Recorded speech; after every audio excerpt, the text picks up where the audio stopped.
G'day, listeners. This episode is proudly brought to you by our major sponsor, supshq.com.au. Use code BENS15 at checkout to receive 15% off on your next purchase. G'day, listeners, and welcome back to another very special episode of the Matter Mentality podcast, where we talk all things training, nutrition, psychology to optimize your performance. Today, I am joined by a very special, respectable guest that I could not even put into words how appreciative I am that he's here. Erik Bustillo from the ISSN. He is a dietitian. He is a registered dietitian, studied in the field of dietetics and nutrition. He is a founder or director, coach of O2X Performance.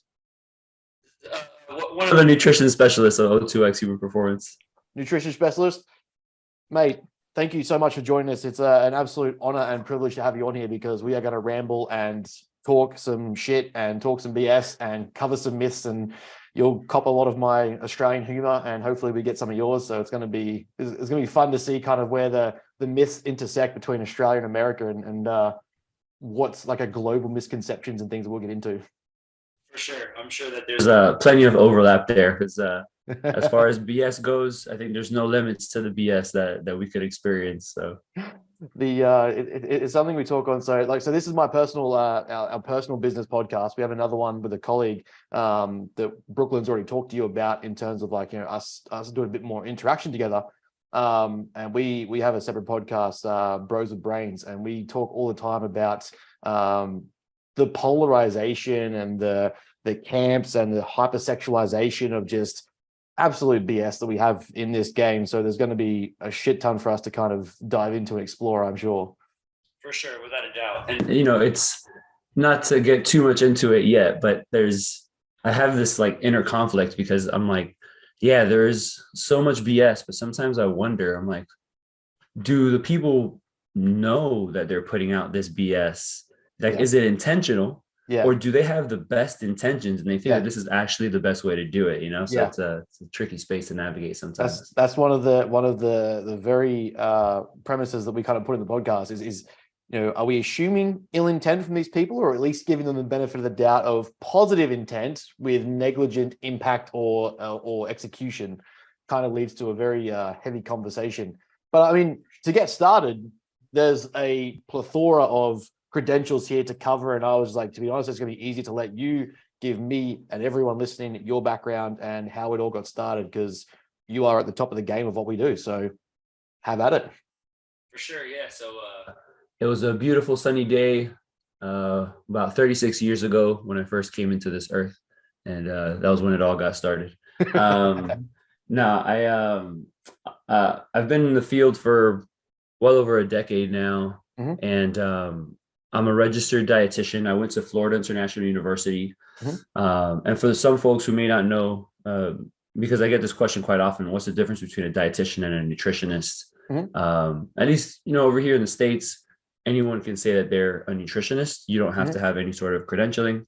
You can literally just have had a transformation and you're a part of a pyramid scheme, and I'm a nutritionist. Let me help you. Yeah. So to be a dietitian, you actually have to go to school and learn about not just dietetics and nutrition and medical nutrition therapy, which is extremely important, but different coaching methods, psychology, understanding research and how to read research, potentially in some cases, even how to do research. And then you have to apply to a highly competitive internship, get accepted into the internship. And it's a supervised program. Then you're shadowing under dietitians and you start getting your feet wet, so to speak, in the field. And then once you finish your internship, which the internship mine was actually almost an entire year of extra work, just about. Wow. You finish the internship, you take your boards, you pass your boards, and then you just keep up with your accreditation and continue learning from there. So I've been a dietitian for a while now, over 10 years. I am also a certified personal trainer, which I've had that certification for a long time now, too, over 10 years as well. Not too long ago, I'd say we're going to come up on 3 years now. I got my master's in applied exercise science and sports nutrition. Oh, awesome. And I never planned to get my master's, but Yeah. one day I was just kind of like, well, at least over here in the States, if I plan to teach at the university level, which to me, I enjoy teaching and educating. So I was like, well, I like it. So just in case, let me just get a master's. So I got my master's. I've also been involved with the ISSN, the International Society of Sports Nutrition, for over a decade as well, from attending the conference to helping run the actual conference. This is my third year as the co-vice president of the ISSN, and it's going to be my last year. So our annual conference is in June 15th to 17th in Fort Lauderdale Beach. And I'm also a fellow of the ISSN. So, someone becomes a fellow of an organization when they've done something. It depends on the organization. So in some cases, something that's just extremely remarkable, like, wow, they did, some crazy research or something. Or if someone has been just so innovative and even helpful in progressing the field and the organization forward. So I was named the fellow several years back. I'm also a certified strength coach, and I'm certified as a CrossFit coach as well, which is actually a funny story because I used to talk so bad about CrossFit years ago. And from time to time, I'll still make fun of us CrossFitters.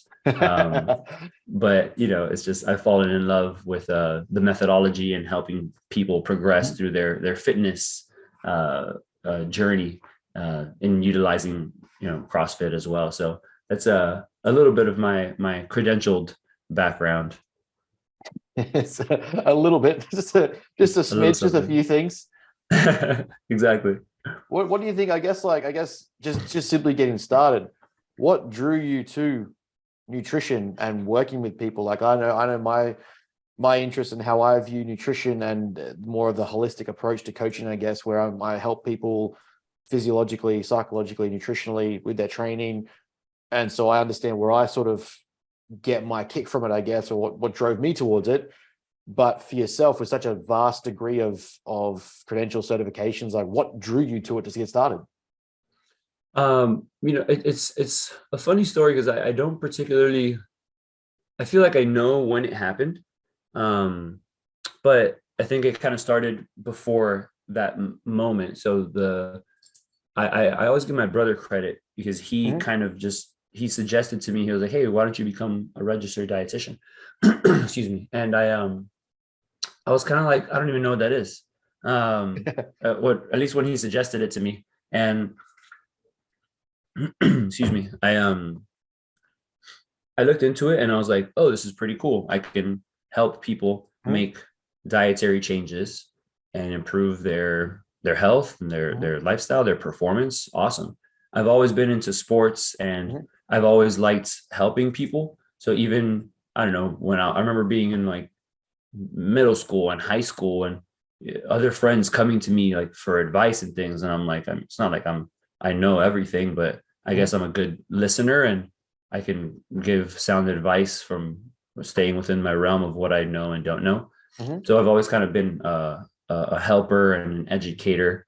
But when I was a child, my grandma, she had type 2 diabetes.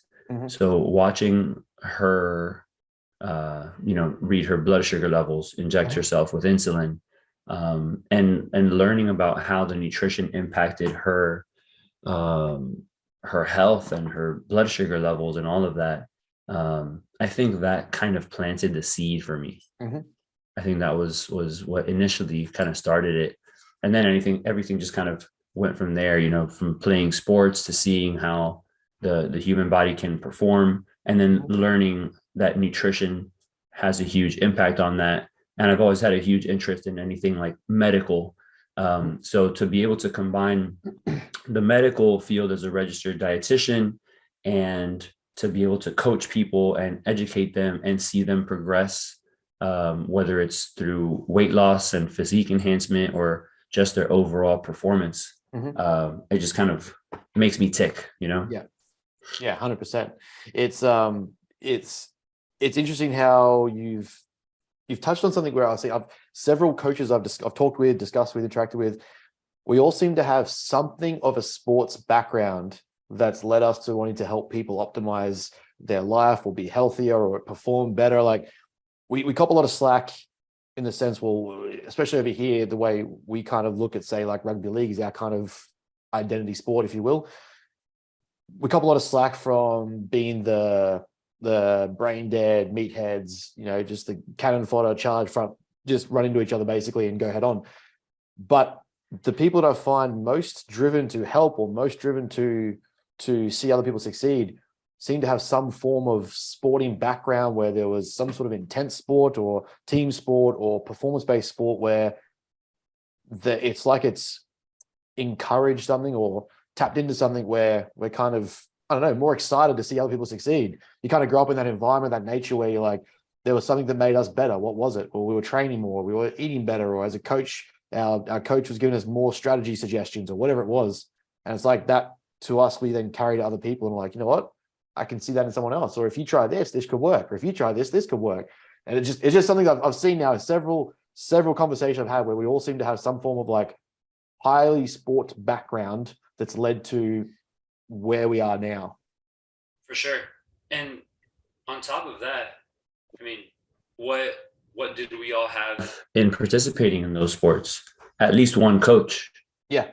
Right. So then safe to say for me, my coaches had a huge impact in my life, not from just like learning the game or how to run like in track and field or in American football, or in basketball and those things, but like Coach Johnson, my track and field coach in high school, this guy, I think he has played a larger role in my life than he even knows. And I stay in touch with him. But yeah, from setting a foundation early on for training in my life and helping people do things from a physical standpoint. And even from a nutrition standpoint, he would bring us, he was like, before track practice, it was like, hey, during lunch, if you guys, want a little something, come by my office.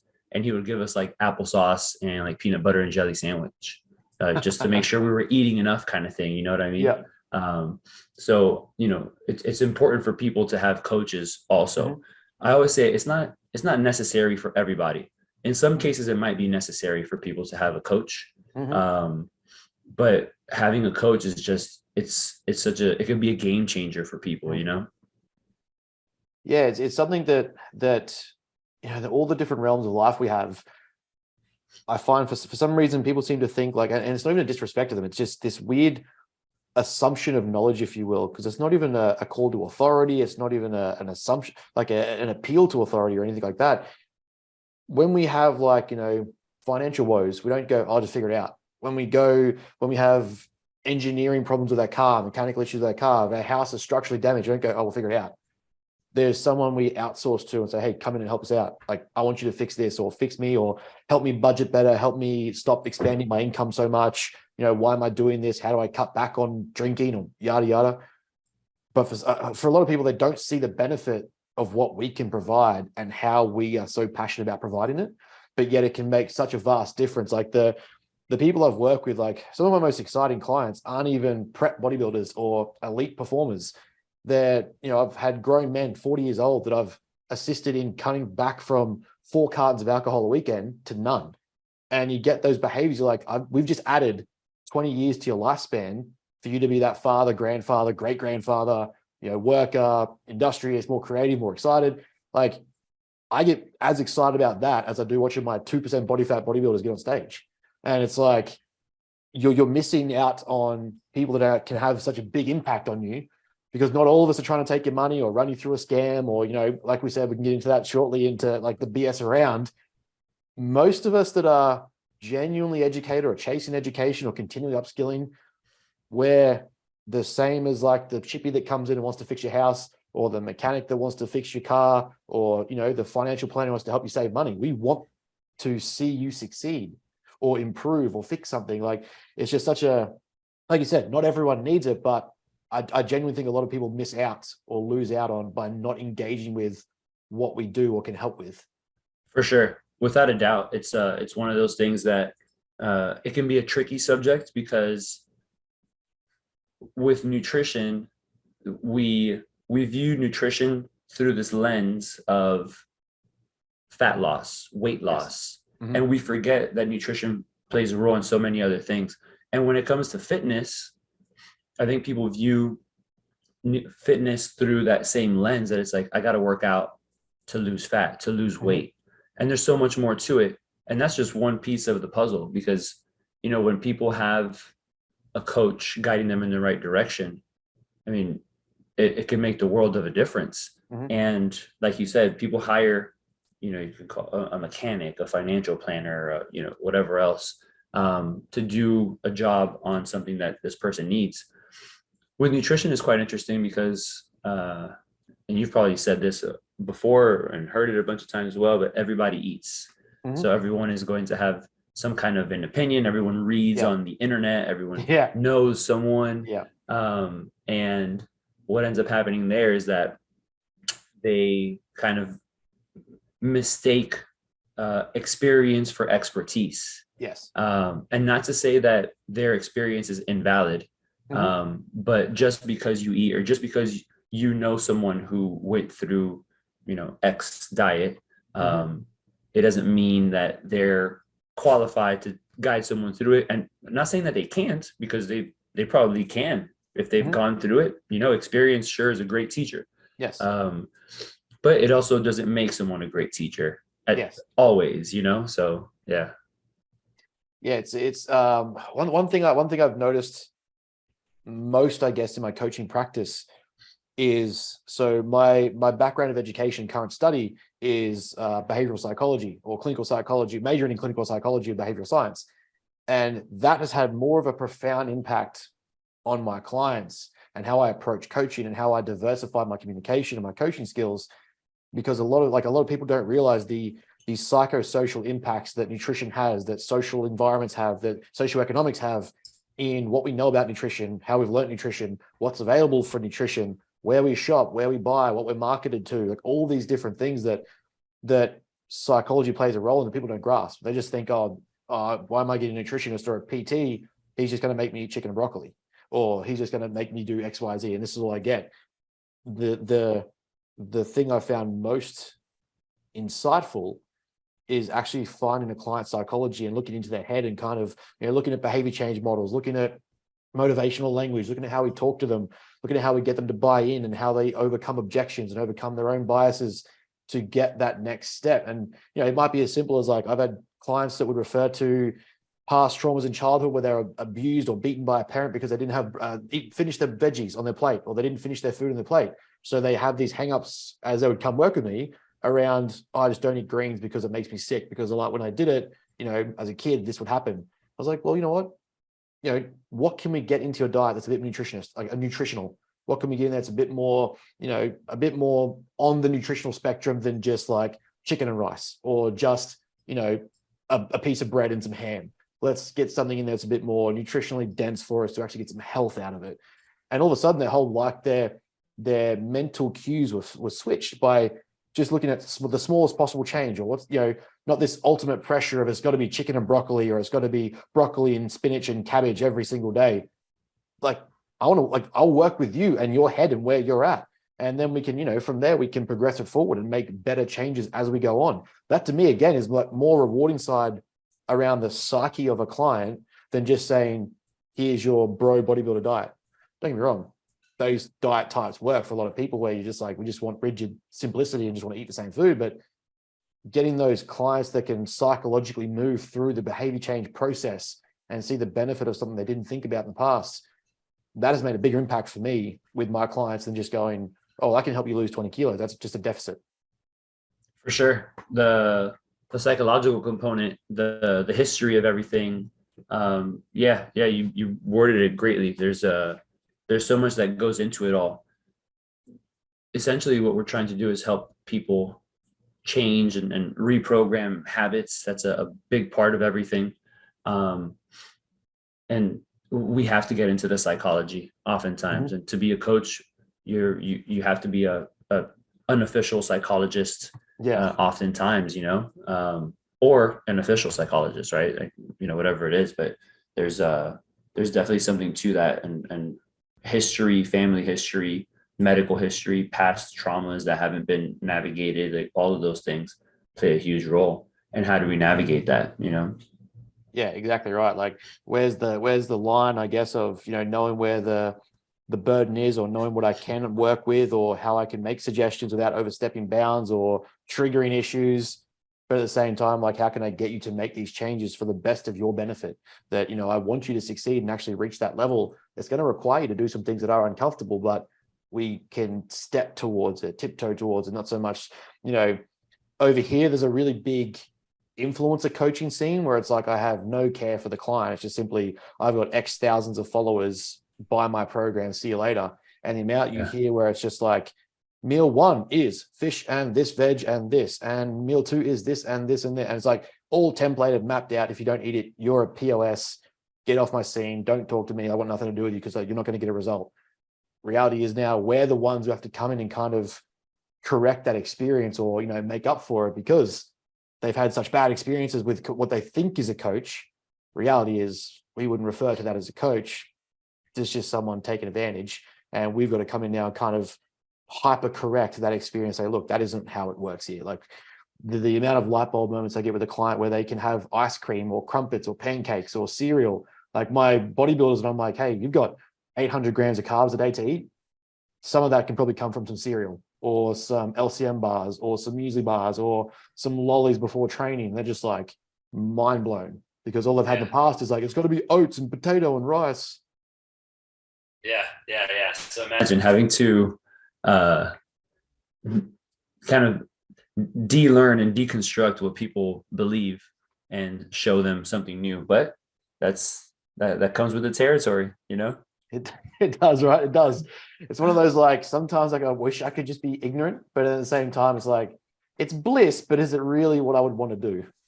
Yeah. And it's funny that you say that, because there's obviously that saying of ignorance is bliss. But I like to say, I don't know, it's maybe ignorance is just ignorant.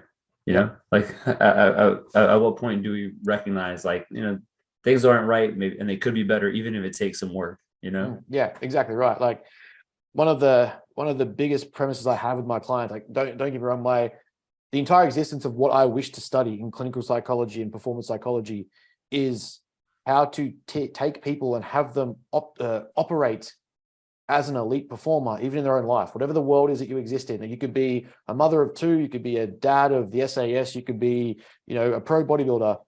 I want you to operate at the highest performance echelon that you have available to you. And how can we make that happen? And that to me is like one of the cool things that psych enables me to do.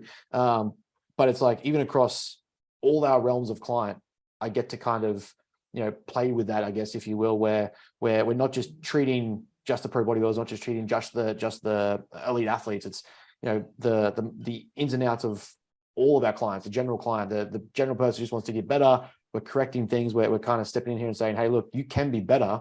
Why aren't you trying to be better? Or, maybe that's a bit too much of an aggressive phrasing of it, but you can be a better, you can be a better person. You can operate at a high level here.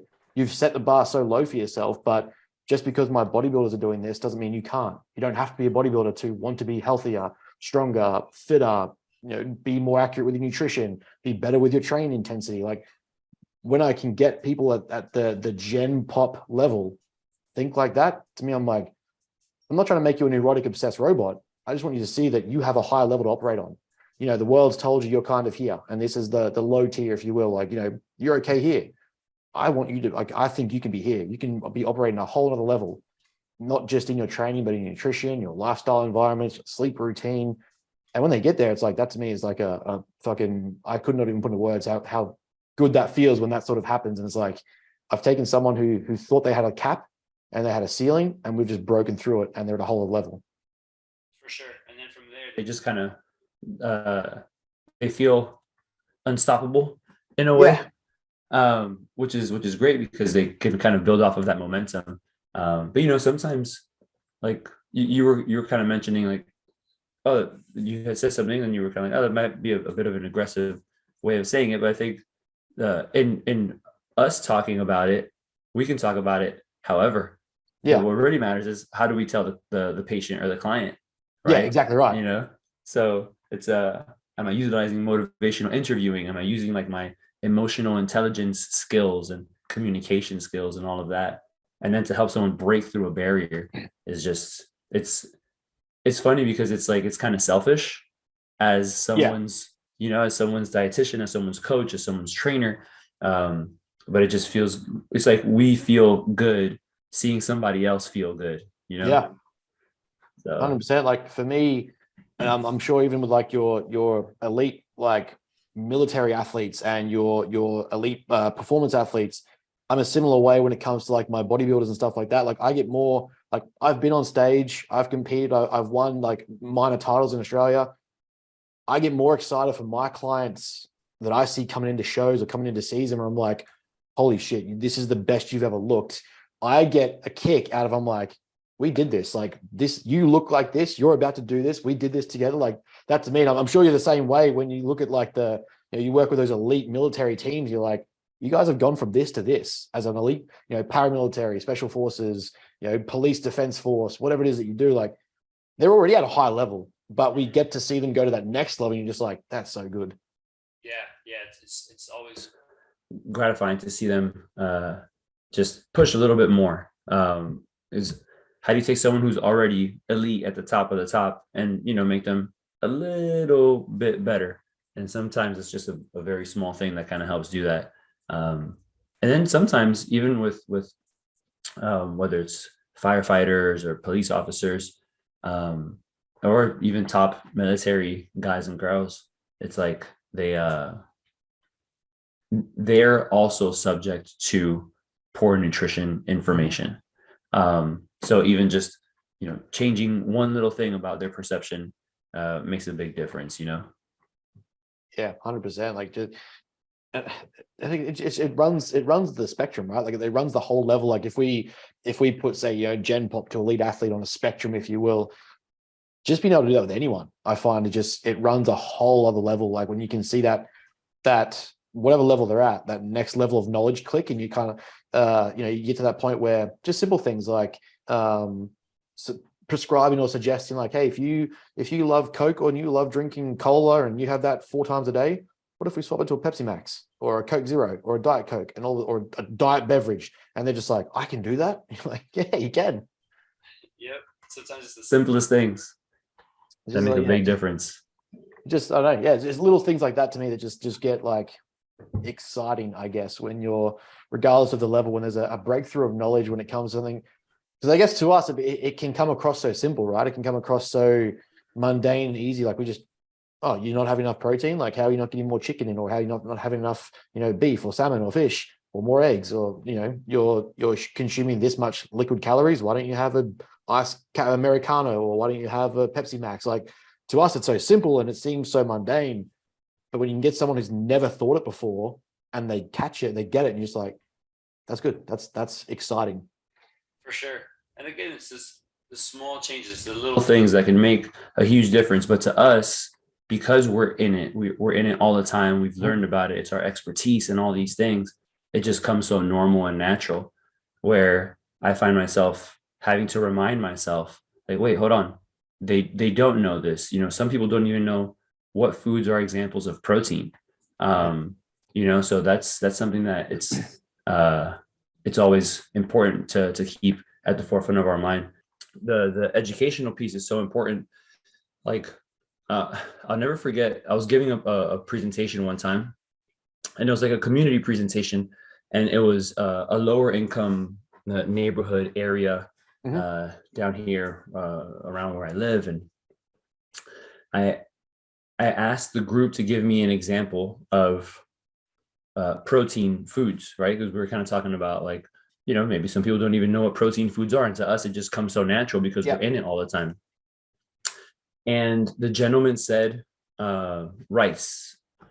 And I use this as an example because there's this discussion, sometimes it's an argument, where people say obesity is a choice. And then other people say, no, obesity is not a choice. But I use this example because education is such an important part of someone's foundation and everything. And even for us in educating people and helping them change their lives, reminding ourselves that they don't know what, in some cases, they don't know what the difference between a protein, a carb, and a fat. Because here I am asking for a gentleman to give me an example of a protein, and he named a predominantly a carbohydrate. There is some protein in rice, and there are rice protein powders and whatever, but I can assure you this gentleman did not know that. So then that's where the educational piece came in, and the aha moment of, oh wait, not everyone knows that chicken is going to be the example of protein, right? This gentleman thought it was rice. So imagine if I just leave there and say, hey, make sure you guys start eating more protein, and he's packing himself up on rice and not getting enough actual protein, then what ends up happening? Is there malnutrition in some way, shape, or form, or overconsumption of just carbohydrates and not enough protein? And so, reminding ourselves that we're so close to it, and these people are coming to us for help, then how can I help them understand these things? One of the things I find over here, I'm not sure, I feel like we're just going to touch across the entire chat of just different BS we hear, but I'm not sure if over there it's as bad. But over here, one of the things I find is like content creators or coaches, if you will, like educated coaches, we get caught up in putting out content to other coaches. It's like almost like a dick flex, if you will, for lack of a better word, about who knows more of the nuances of like the mitochondria and the Krebs cycle and what does pyruvate do. This is like, this is cool, but who the fuck is this helping? Like, to be as blunt as possible about it, right? Like, if you're a coach and your audience is other coaches, great. Like, you're like, hey, you know what? This is the powerhouse of the cell. This is what energy is. This is what ATP is. Good stuff. Great. Let's talk about beta oxidation. Fantastic. But if your audience is like, you're looking to coach or enhance general populations, or the more general person who simply just needs to know more, is your content, is your education, is the stuff you're putting out serving your ego and trying to battle the flex with other coaches? Or is it actually getting to the people you want to talk to? Because, I find it so frustrating over here sometimes. Like we bicker, and I see it all the time in like bodybuilder arguments and things like that. Like, 20 to 40 grams spaced out every 4 to 5 hours, 4 to 5 times a day, like all this sort of, the real nuances that, sure, if you're just working with elite bodybuilders, fantastic. How many of the population are elite bodybuilders where that's optimal and matters? How many other people just need to know what the fuck a protein is, or what a carbohydrate source is? Or you say cut back on fats because they're more calorie dense. How do they even know what a calorie is before even worrying about what a fat is? Like I wrote some content recently where it was literally just, explaining the failure or the shortcomings of the calorie in versus calorie out model. And not in the sense that it's not a first principle, because it is obviously energy balance and thermodynamics, but it's more so when you leave the statement at energy in versus energy out, and people don't even know what the fuck energy is. Like, wait, calories are food. How is it energy? Like we've already left the conversation so broad where people are just more confused because you've just said that. And that's where we're left talking. But you have people that are listening or following you that are, coming for education, and they have no idea what a calorie is. They have no idea what a protein source is. They don't even know why some carbs are bad and some are good. That obviously they're not good or bad. It's just they've had a friend tell them to stop having lollies. They don't know that all our glucose molecules break down to sugars at the lowest form anyway. They don't know these things, but we're sitting here, dick measuring about who can talk the deepest complexity of beta oxidation or the Krebs cycle, or, what's the best method of ice bathing to get the most amount of return for recovery processes. And there's times to me where it just gets frustrating. I'm not sure if it's that bad over there, and I could ramble on this for an hour, but where it's just like the over flex of knowledge, but it's not serving anyone. It's just serving your ego. And if our job is to, I do predominantly work with a lot more elite people, and I'm sure, you work a lot with elite people as well, but we also have general clients that just want to learn and know better about nutrition and not die at 50, or, improve some protein consumption and get more veggies in. Like, that needs to be more of the direction of our discussions than just trying to debate about who knows more about, the cross bridge section of a muscle fiber. For sure. And you said the exact word that was running through my mind, and it's ego. Ego is oftentimes hard to combat. I think it's easy for us to look around, look everywhere, criticize and critique, oftentimes the hardest place for us to look is in the mirror, Yeah. and then it's challenging because if your ego is not, controlled in a way, it can be hard to say, I don't know, Yep.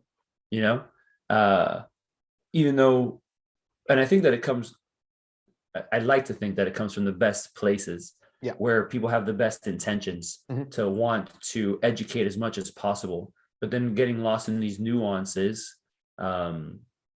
like talking about muscle fibers or Krebs cycle, when in reality it's highly unnecessary.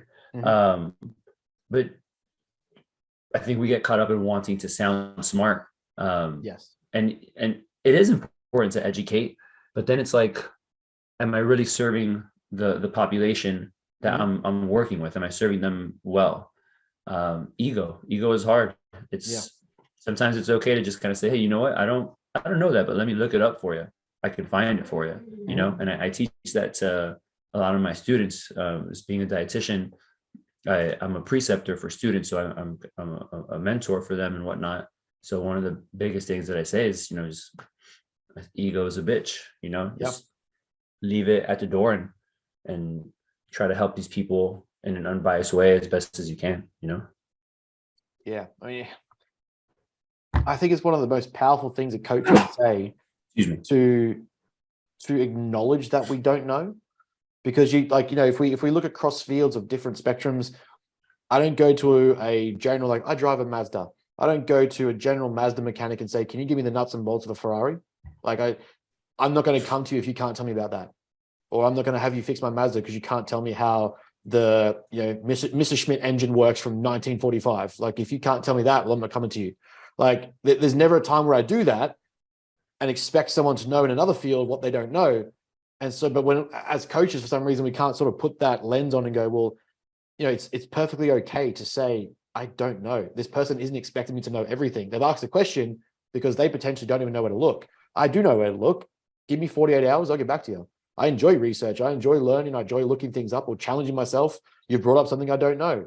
I'm going to go figure it out. And you'll never have someone more than me that will hyperfixate on something in the next 48 hours to get you the best answer I can. And I will reach my network of whoever's in my next 3 degrees of separation. I'll find you the answer or the research to get the answer or some form of answer, and then leave it up to you to break it down. But being able to say, you know what, as a coach and an educator and a mentor, I still don't know. It's not something I focused on, but I will go check it out.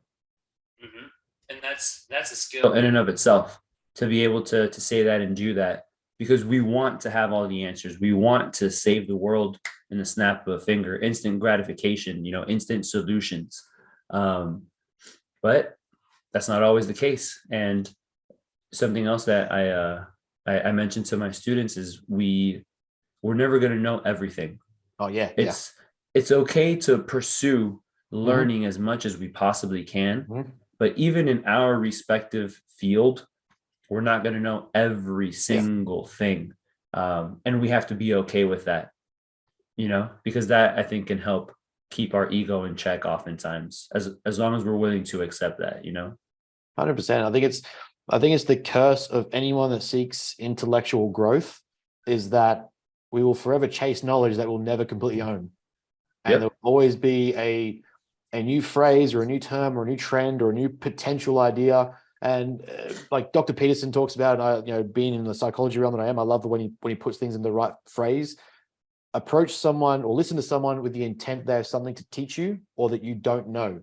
And so to me, like when I hear someone come from a trend, or even in bodybuilding, when we see such obscure drug protocols and health protocols that people just are willing to do, it used to be in my head, I'm like, this guy's an idiot. Why the fuck is he doing that? Now I kind of take the approach of like, okay, what could it serve? What is the potential for this? Why might it work in that person? Or, what were they hoping the outcome was? And you try to deconstruct it back from that. And, the same thing when I see really weird diet prescriptions or fixations on things like, going keto or this trend or cult. End of the day, we both know that it's the deficit that matters, and how you got there is just the vehicle by which it was facilitated and you arrived at the destination. But, what was the reasoning behind why someone got into it or discussed it or shared it? maybe this person just doesn't know any better and a friend of a friend told them and it helped them lose weight. So now they're doing the same thing. Or this gastric bypass or this sleeve or this drug helped their friend of a friend or mum's auntie's uncle. And so they thought the same thing. That to me is like being able to look at that and go, you know what?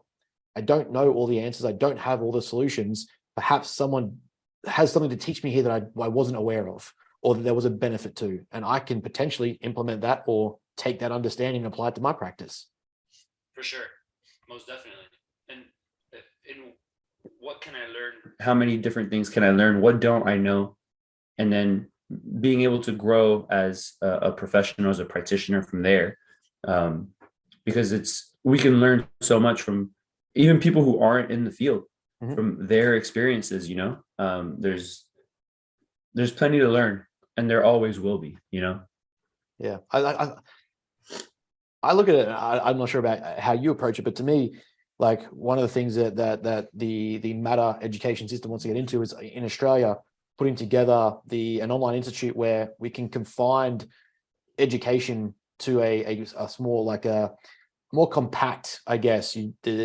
What's necessary, what needs to be known, what's relevant, what the research is saying, and also just kind of removing the lingo and the crap and the kind of, the in-between. But the premise behind it is that I'm not going to be here forever. I want to leave behind something that makes a difference and shortchanges we've come by standing on the shoulders of giants. I just want to increase the height that someone else can stand on when I'm gone.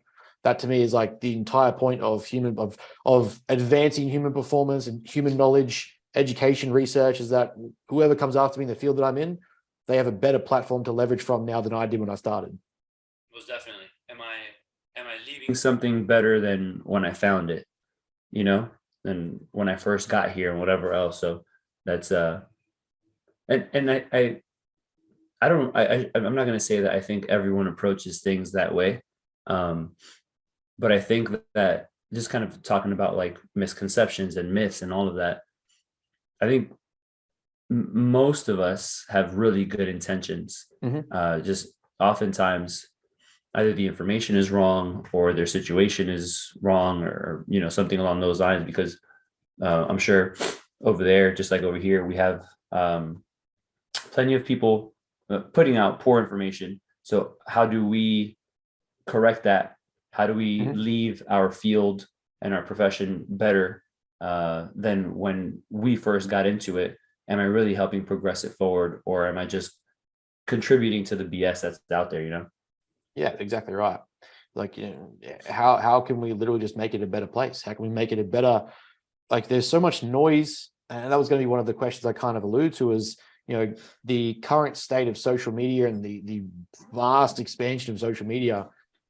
How do you see, even in America, having the population density you guys have, the impact that social media has had on our field, given that you've been in it for so long, that in that interim expansion of social media and that reach?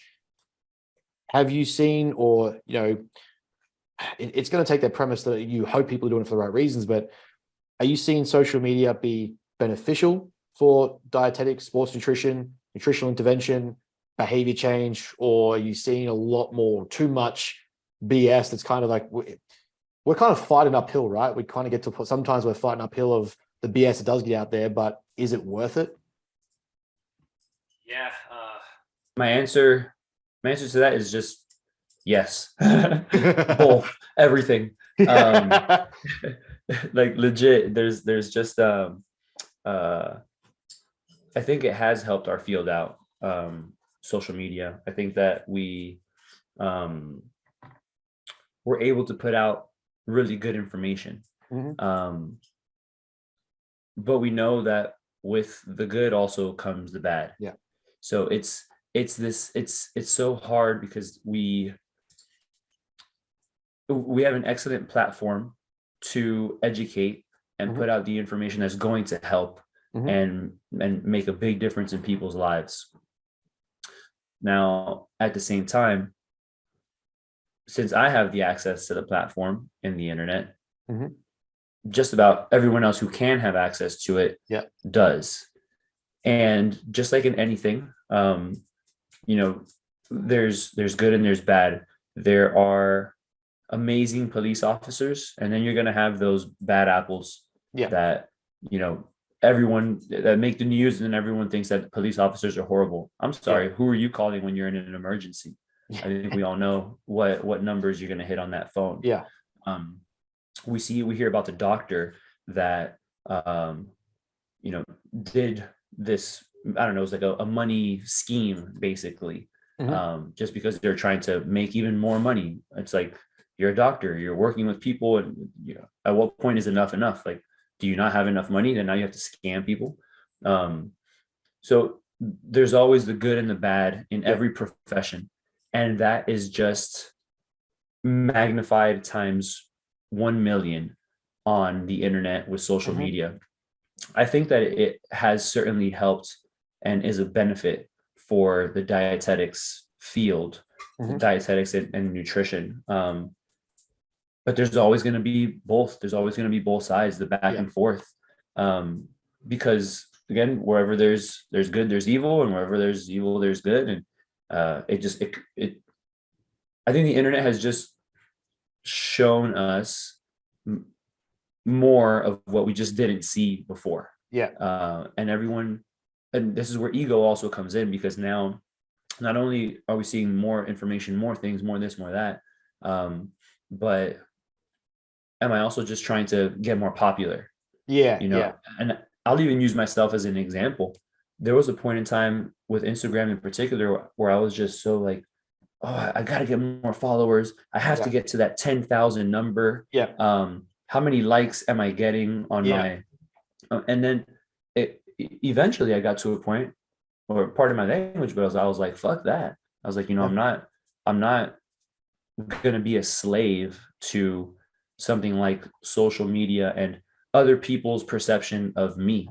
And what am I doing to appeal to them? But imagine how many people stay in the, how many followers am I getting? And all of that, how many likes am I getting? There's things that I'll put, how many followers do I have on Instagram? I think I have like 8,000 or something along those lines. And I try to not pay attention to what I have. At least now I try to. And there's times when, because there was even a point in time when I was just taking off the like count on my posts. Just because, but then I was like, what am I even doing that for? Like, honestly, who cares? Like, it's not important. Am I trying to hide a number? Am I hiding it from myself or from other people? Am I going to be judged? I was like, forget that. I'm just going to leave it as it is. And I know that there's times when I'll get likes on a post that it's, I don't know, maybe like 50 likes. And there's other times that it might be like 300 likes.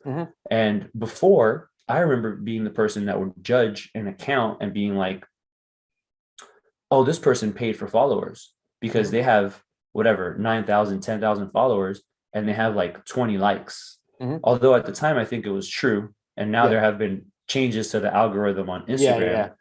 But it's like, it just kind of goes to show, what the heck was I even, like, who cares that I was thinking so deep into it? It's a comparison game. It's the ego. And again, getting full circle, there's always going to be good. There's always going to be bad. And then how can we the people putting out good information, because I do think that I'm fighting the good fight. How can we continue to do it in a respectful way, but at the same time, hopefully make more noise than the people who are, you know, on the bad team, right? It's, you know, we've kind of got to that, I guess, assessment level for us was kind of like a, you know, we wanted to assess what is interacted with, not in the sense so much of like what got the most likes, but more so, was it being saved, as in like people found it interesting to read? Was it being shared, or were people dropping comments on it? Because that was, to me, more indicative of interaction with what we were sharing. That, you know, regardless of, and I've sort of said this from day one when we started Matter, I didn't care if one person listened to a podcast episode, if one person read a blog, if one person listened to my playlist song or read a post and said, hey, this maybe changed my day or changed my intensity to life or intensity to training or my physique goals or my life ambition. If one person did that per episode or per post or per content, sweet. That to me was like, that's plenty. That's someone somewhere has been impacted. And from there, they can change someone else or point them towards me. But it was like you said, you know, it's never going to be as polarizing, as sexy as like being shredded year round and, being 3, 4, 5% body fat, posting all like the thirst trap content with a somewhat cliche motivational post, I'm not going to sell as many clients on or potential followers on that.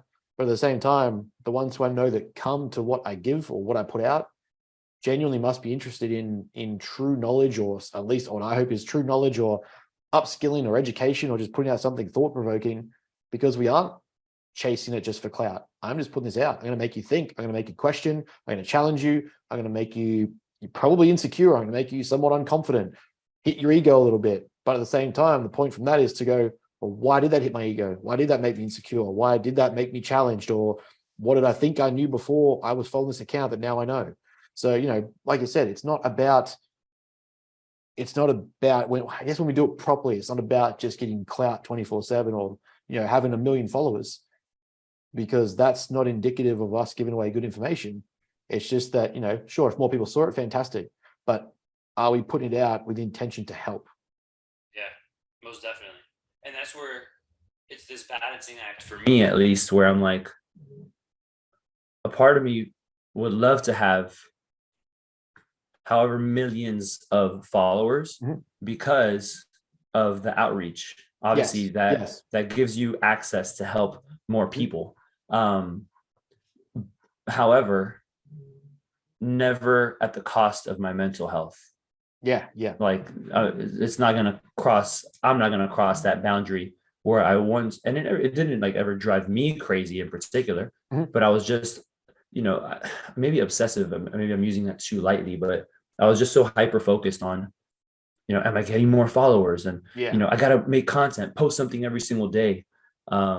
Where it got to a point where I was just like, I'm gonna pump the brakes, and I still want to post educational things and all that.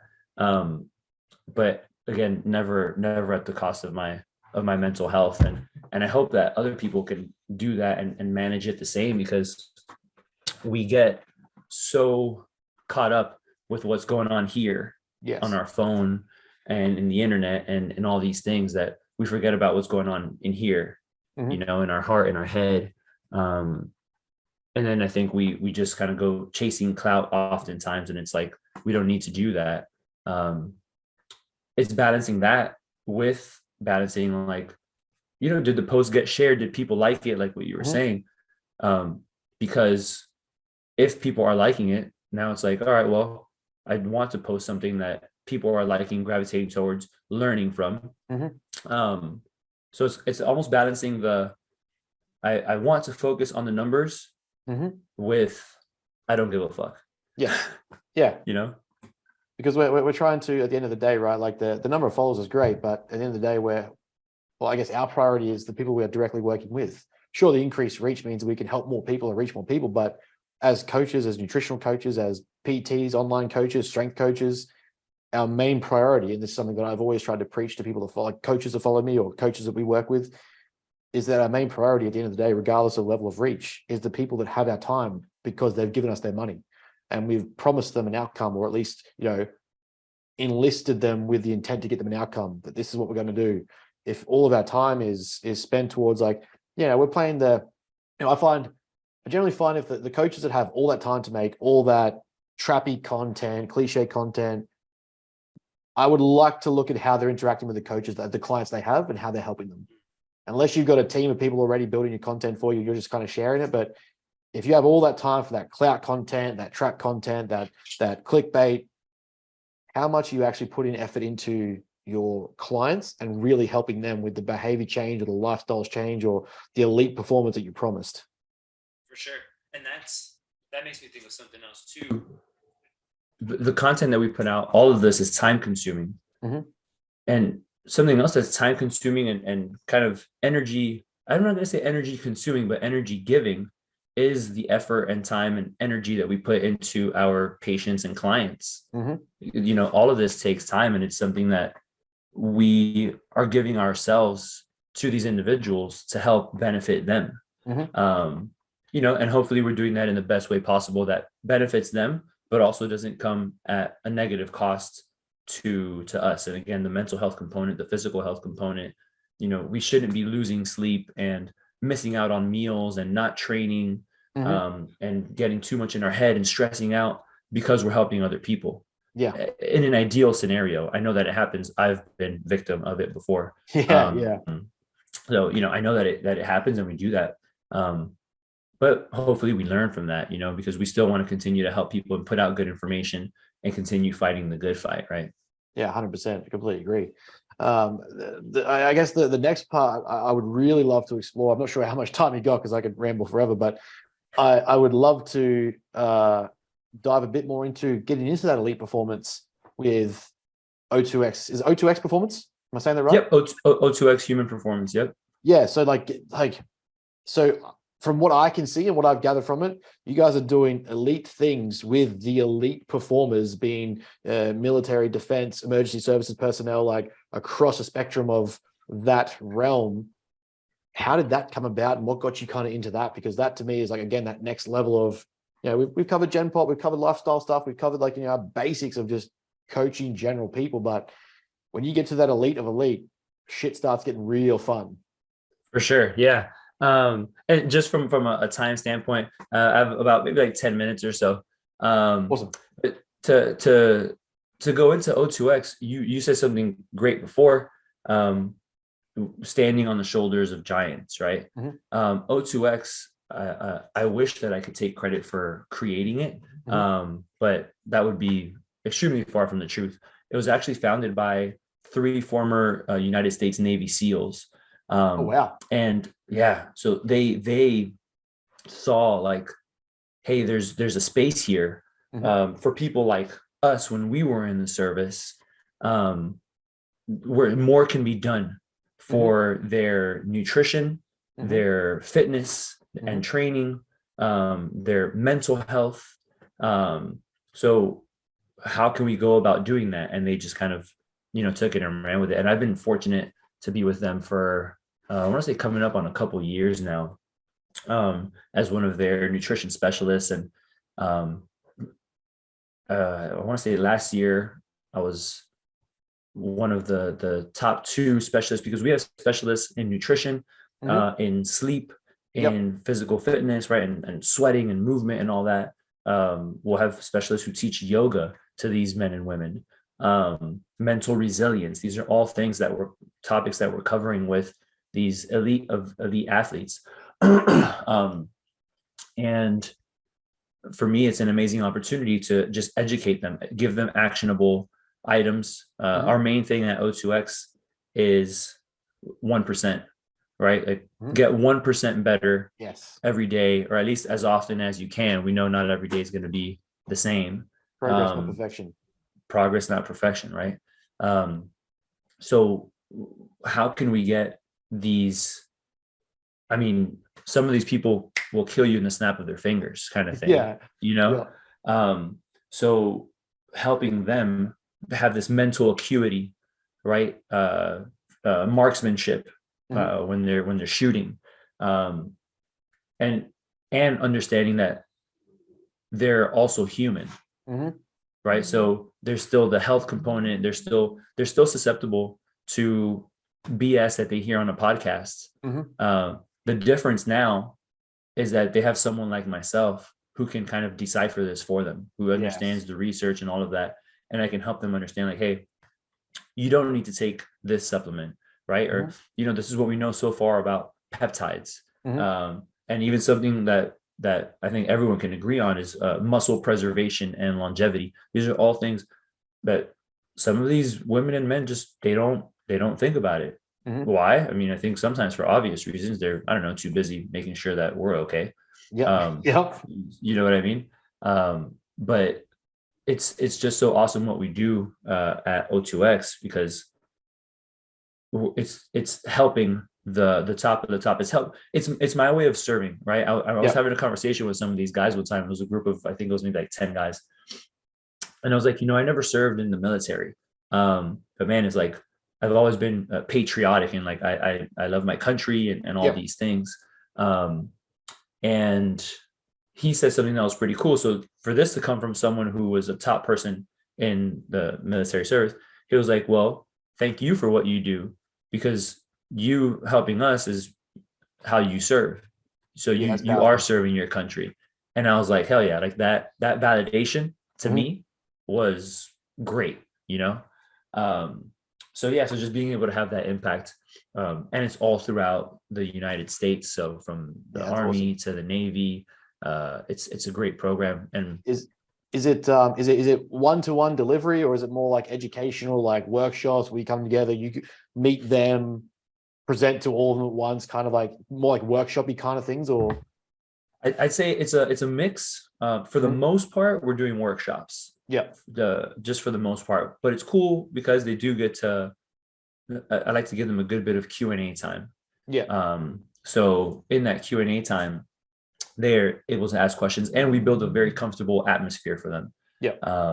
So, but there have been several times when it's been one-on-one sit downs, and obviously there we can really dive deep into, all right, what are you trying to do, and get into all these things.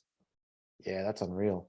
Do you find, and like, again, we could sit here for 4 hours about both our love of performance and nutrition and training. Definitely. Do you find the like a common theme of misconceptions or BS or bro science, even at the elite level, similar to like your Gen Pop? Like, do you actually understand protein breakdown, or, good carbohydrate sources, or, do they have the same sort of misconceptions as even the Gen Pop? Because obviously, like a quick ramble, I guess, is like coming from a background of sport. I know that I was amongst athletes that the coach said X, they did X. There was no like, go do the extra research or go to they just drilled it. And, there was guys where they would get a couple of supplements before the game, take those, off you go. Don't ask the coach what they are. Don't ask the trainer what they are. Not saying they're illicit or bad, just more so these things go in, you drink them, go play. I'm going to assume at some point these same commando level elite performance guys are at the point, click and shoot kind of degree where it's like, you tell me to do this, this gets done. Yeah, I'd say perhaps the majority are going to be that way. Where they're willing to do it. It might not be their natural way of doing things, but they're willing to. I mean, shoot, they're in the military. So to an extent, oftentimes they're just kind of like, just tell me what to do and do it. Although in a lot of the workshops that I do, it is very conversational. It's very kind of like I kind of push the this idea of balance of certain things, of not necessarily having to be extreme, all in or all out. And obviously that it takes more than just one session of like a group session to do that. But some of these men and women actually make that change there. And that's the kind of personality that they have. They're like, okay, they hear this and they're like, oh, this is all that I have to do. I can balance it out, instead of always having to stress about everything has to be like this, just chicken and broccoli and having some rice and whatever else. So it's cool to see that. And then when I see them in the future and they're like, hey, like things have been good, this and that, like, let me share my blood work with you, because I look at their blood work and all that stuff. But to answer your question from before, they are just as susceptible to BS as the rest of the population. It's one of those things, if someone says something with enough conviction, someone is going to believe it, right? One of my mentors told me that one time, Dr. Douglas Kalman, he's one of the founders of ISSN. He said to me, it was like, if people say something with enough conviction, that they're going to convince someone, even if they're completely wrong.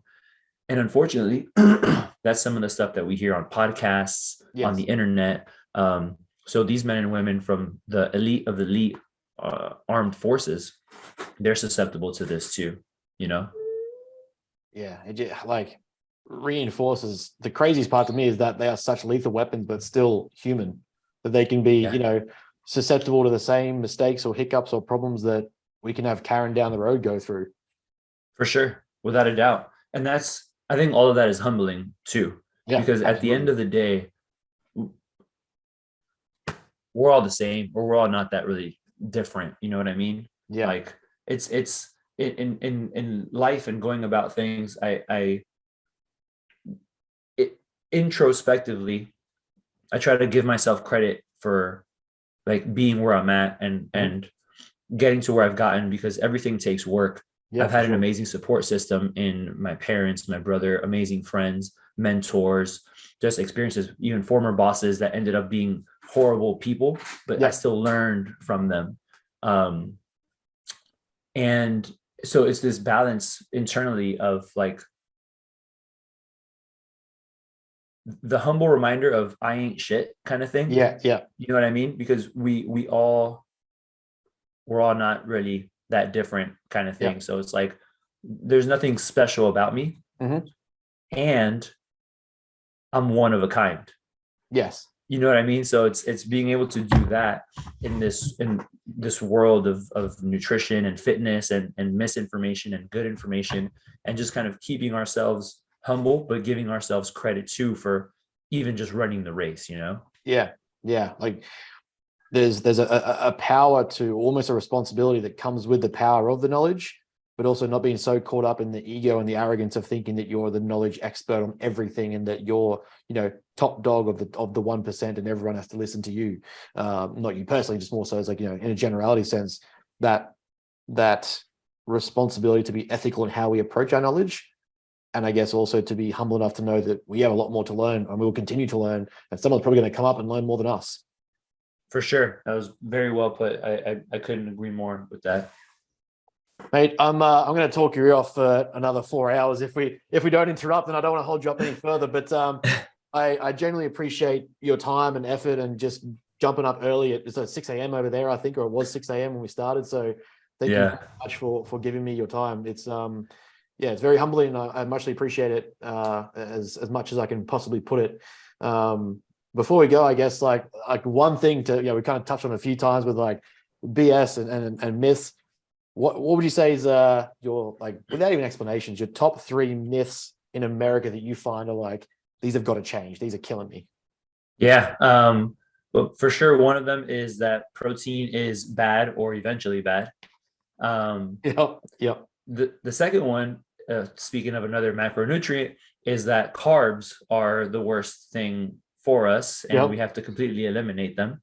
Yep. Um, and then I'd say that the third one, and this is just me kind of quickly narrowing them down because there's just so many. Which, by the way, Yep. I'm happy to hop on and continue the conversation. I'm there's probably topics that we haven't talked about, but I'm happy to coordinate. And definitely a big thank you to you and Brooklyn and for having me. I Um, appreciate it. uh, so I'm more than willing to do this again. The third one is just about supplements, either thinking that they're necessary or thinking that they're useless. Yes. Um, Yes. and those are 3 big ones, right? Protein is going to kill your bones and kidneys, and it's Yep. horrible for children. And it's like, whoa, what are you giving your children to eat and drink? Um, then, of course, carbs and the demonization of carbs. Hmm. And people are like shocked when they hear that vegetables are carbs. It's like, wait, what? Yeah. Wait, what? What's fiber? What's a complex And then, starch? What do you mean?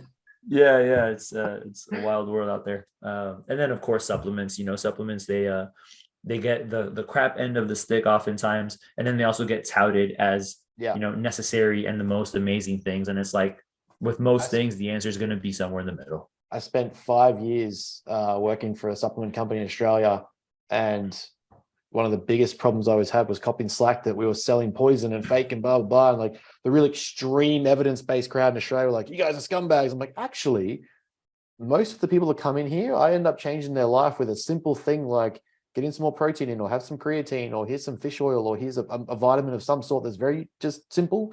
Don't have to sell you $500 worth of stuff, but there are things that work and they have a place. Like no diet is perfect. It's why it requires supplementation. For sure. Agreed. Yeah. I actually just wrote an article for O2X on supplementation, and just, talking about that they're supplemental to our diet. They're not, instead ofs or replacements and yada, yada, and all that stuff. But yeah. Oh, I love this. Even at the branch of level that you're at, we have such like a similar thought process around a lot of these things that just get caught up as BS, or people try to polarize and hypersexualize and sound fancy with. Yep. And I think that's a beautiful thing to see, right? Because at the end of the day, like I said, we're all not really that different. Yeah, agreed.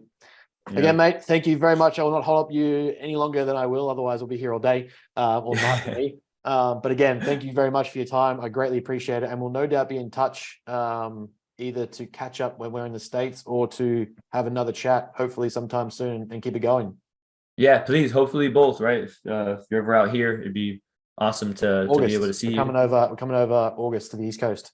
Okay, awesome. Nice. Yeah, please stay in contact. And I hope to get to Australia, hopefully sometime soon. And again, I'm more than happy to chat again for the podcast and talk about other things that we didn't get to today. Appreciate it, mate. Thank you very much for your time. Sure thing.